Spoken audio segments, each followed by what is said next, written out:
शांति।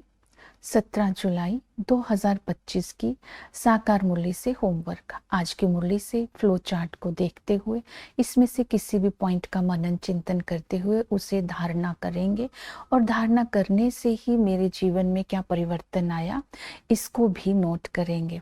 और आज की मुरली से जैसे कि हम लक्ष्य लेते हैं भविष्य में ऊंच पद पाने के लिए, आज बाबा ने कहा है अपनी अवस्था को कर्मातीत बनाने का पुरुषार्थ करना है।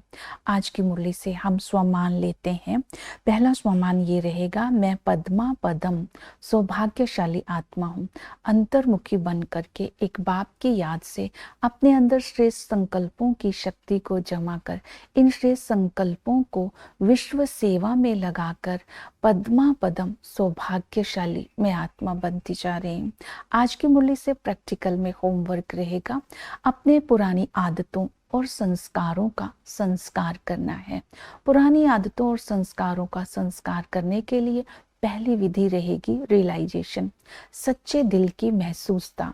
जब सच्चे दिल की महसूसता होगी तब हम पश्चाताप करके बाबा से सॉरी बोल करके उस आदत को बदल लेंगे।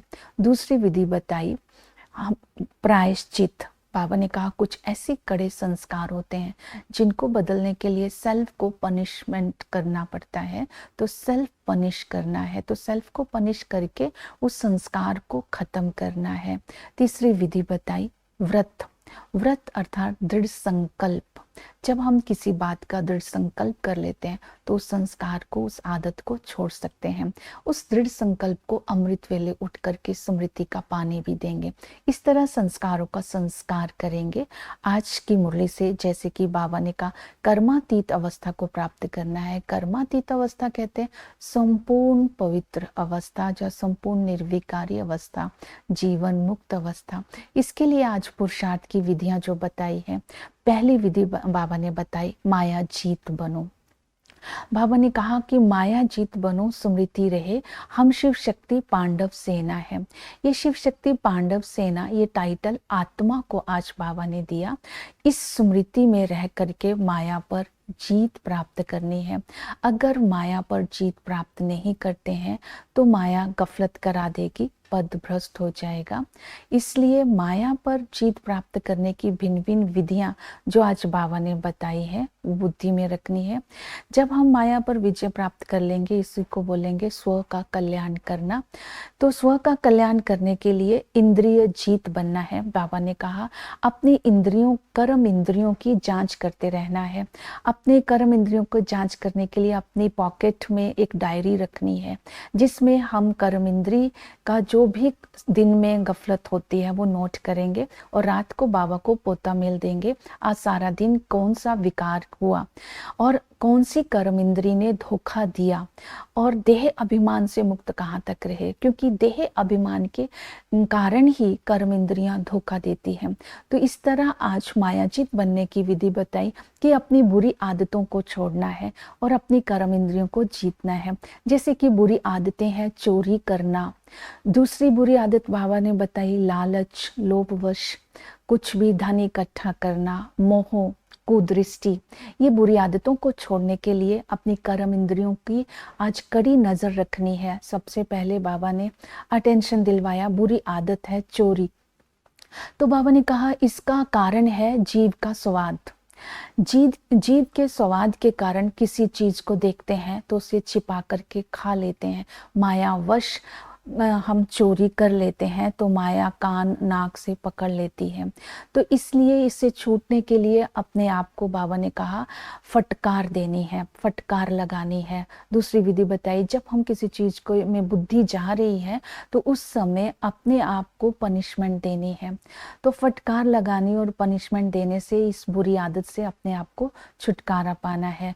दूसरा बताया लोभ। बाबा ने कहा लालच वश धन इकट्ठा करते रहते हैं, लेकिन अचानक अगर मृत्यु हो जाती है फिर से अगले जन्म से धन इकट्ठा करना पड़ेगा। इस लालच के संस्कार से मुक्त होने के लिए सदा स्मृति में रहे कि ये संगम युग है। इस युग के बाद हम सतयुग में जाएंगे, वहाँ अथाह धन होगा, अखुट खजाने होंगे और वहाँ किसी भी चीज की अप्राप्ति नहीं होगी। तो अखुट खजाने हैं, उस स्मृति को धारण करते हुए इस कलयुगी धन के लालच से अपने आप को मुक्त करना है। फिर है हमारे अंदर जो कुदृष्टि जाती है, या काम विकार हो जाता है, तो इससे छूटने के लिए बाबा ने कहा है कि हम जब इन विकार के वश होते हैं तो हम किसी की एक्स्ट्रा केयर करते हैं, किसी को सौगात देते हैं। इस संस्कार से अपने आप को छुड़ाना है, तो इसके लिए अपनी सूक्ष्म कर्म इंद्रियों पर अटेंशन देनी है। सूक्ष्म स्थूल कर्म इंद्रियों के साथ साथ सूक्ष्म कर्म इंद्रियां। पहले स्थूल कर्म इंद्रिय में एक और कर्म इंद्रिय को आज बाबा ने याद किया, आंखें। आंखें भी बहुत धोखा देती है, इसके ऊपर भी नजर रखनी है, बहुत नुकसान करा देती है। इसी आंखों से ही किसी चीज को देखते हैं तो खाने को मन करता है, चोरी कर लेते हैं। इन आंखों से किसी देहधारी को देखते हैं, कुदृष्टि चल जाती है, तो फिर मन में बुरे ख्यालात चलते हैं। तो स्थूल कर्म इंद्रियां और सूक्ष्म कर्म इंद्रियां मिलकर के पाप करा देती हैं। जब आईज क्रिमिनल हो जाती हैं तो बाबा ने इसके लिए कहा कि फिर बहुत पश्चाताप करना पड़ेगा, क्योंकि इससे गफलत हो जाएगी, फिर ऊंच पद नहीं पा सकेंगे, पद भ्रष्ट हो जाएगा। अपने आप को खबरदार रखना है। तो सूक्ष्म कर्म इंद्रिय इसका आधार है संकल्प। संकल्पों में अस्वच्छ संकल्प या व्यर्थ संकल्प चलते हैं, इनसे मुक्त होने के लिए बाबा की याद से अपने अंदर श्रेष्ठ संकल्पों की शक्ति को जमा करना है। दूसरी विधि बताई है कि बुद्धि का भटकना। भक्ति मार्ग में जब बुद्धि भटकती थी तो बाबा अपने आप को चुटकी काटते थे। इस समय अपनी बुद्धि में ड्रामा के राज को बुद्धि में रखना है। तो हमारी जब बुद्धि में ड्रामा का राज रहेगा तो हमारे हर कर्म श्रेष्ठ होंगे और बुद्धि भटकेगी नहीं। इसके साथ साथ बाबा ने सूक्ष्म कर्म इंद्रियों की साथ स्थूल कर्म इंद्रियों को स्वच्छ बनाने के लिए, श्रेष्ठ बनाने के लिए एक विधि बताई है, चार्ट। तो हम चार्ट भी रखेंगे और इन कर्म इंद्रियों के लिए जो हमें बाबा ने श्रीमत दी है उनका पालन भी करेंगे।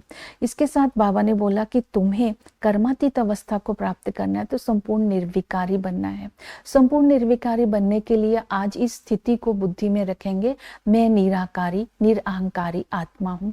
निराकारी निरअहंकारी स्थिति तब रहेगी अगर बुद्धि में संगम युग का ये वर्षा याद रहे कि हम बालक सो मालिक हैं, हम बेफिक्र बादशाह है। जब ये स्मृतियां इमर्ज रूप में रहेंगी तो निराकारी निरअहंकारी स्थिति स्वतः ही बनती जाएगी। संपूर्ण पावन बनने के लिए बाबा ने कहा कि तुम्हें अपनी दृष्टि को पवित्र बनाना है। जब हम घर गृहस्थ में रहते हैं तो बाबा ने बोला आपकी दृष्टि स्त्री पने की दृष्टि ना जाए, अपनी युगल को स्त्री के रूप में नहीं देखना है। उसके लिए बाबा ने कहा स्मृति रहे कि हम शिव बाबा के पोत्रे पोत्रियां हैं, हम ब्रह्मा कुमार कुमारी है। इस स्मृति से देखना है, क्योंकि पुरुषोत्तम संगम युग पर हम बच्चे सच्चे ब्राह्मण हैं। हम ब्राह्मणों का जो पर्सनैलिटी है वो पर्सनैलिटी है संतुष्टता और प्रसन्नता। जितनी पवित्रता की धारणा होगी उतनी संतुष्टता और प्रसन्नता होगी। जैसे ही हम ब्राह्मण बनते हैं तो हमारी हद का जीवन बदली हो जाता है। तो स्मृति, बहुत सारी स्मृतियां आज बाबा ने बताई हैं कि जिसके हम इमर्ज रूप में रखेंगे तो संपूर्ण पवित्रता अपने आप ही रहेगी। अब ये भी स्मृति में रखें, हम सच्चे ब्राह्मण आस्तिक बने हैं। बाबा ने हमें त्रिकालदर्शी त्रिनेत्री बना दिया है। जब त्रिकालदर्शी त्रिनेत्री बन जाएंगे, आत्मिक दृष्टि हो जाएगी, संबंधों में परिवर्तन हो जाएगा तो संपूर्ण निर्विकारी स्वतः ही बन जाएंगे। और कर्मातीत अवस्था को प्राप्त करने के लिए सदा ही बाप की याद में रहना है, क्योंकि बाप की याद में रहने से आत्मा के विकर्म भस्म हो जाते हैं, आत्मा पवित्र बन जाती है, नंबर वार पुरुषार्थ अनुसार कर्मातीत अवस्था बन जाती है। तो याद रहने के लिए बाबा ने विधि बताई है कि बाबा से संबंधों से बाबा को याद करना है। संगम पर पिता के संबंध से विश्व के मालिक बने का वर्षा मिलता है, तो नशा रहे, हम बाबा से पूरा वर्षा लेकर के रहेंगे। और टीचर बनकर के हमें ऐसी पढ़ाई पढ़ाते हैं जिस बेहद की नॉलेज को जब जीवन में धारण करते हैं तब हम नर से नारायण बनते हैं, पुजारी से पूज्य बन जाते हैं। भगवान हमें पढ़ाते हैं, ये हमें निश्चय है। इस पढ़ाई से ही बाबा ने कहा कि बेहद की हमें प्राप्ति होती है, तो इसलिए पढ़ाई अच्छी तरह से पढ़नी है। सतगुरु आकर के हम सर्व की सदगति करते हैं, हमारे ऊपर उपकार करते हैं, हमें माला का दाना बना देते हैं। अगर अभी भी हम विकर्म करते रहेंगे तो बाबा ने कहा कि तब तुम ऊंच पद नहीं पा सकेंगे, क्योंकि ये समय ही है श्रेष्ठ कर्म करने का। अगर विकर्मों को विनाश करने के समय पर विकर्म करते रहेंगे तो स्व कल्याण नहीं कर पाएंगे। इस तरह बाबा ने कहा कि तुम्हें कर्मातीत अवस्था को प्राप्त करना है, मन बुद्धि संस्कार को स्वच्छ रखना है, तो सेवा में बिजी रहना है। अब सबको ये पैगाम देना है कि ब्रह्मा बाबा भी शिव बाबा का बच्चा है। हमारा जो धर्म है आदि सनातन देवी देवता धर्म, ब्राह्मण धर्म, सबको सुख देने वाला धर्म है। इस तरह पंडा बन करके सबको रास्ता बताएंगे शांति धाम और सुख धाम का। ओम शांति।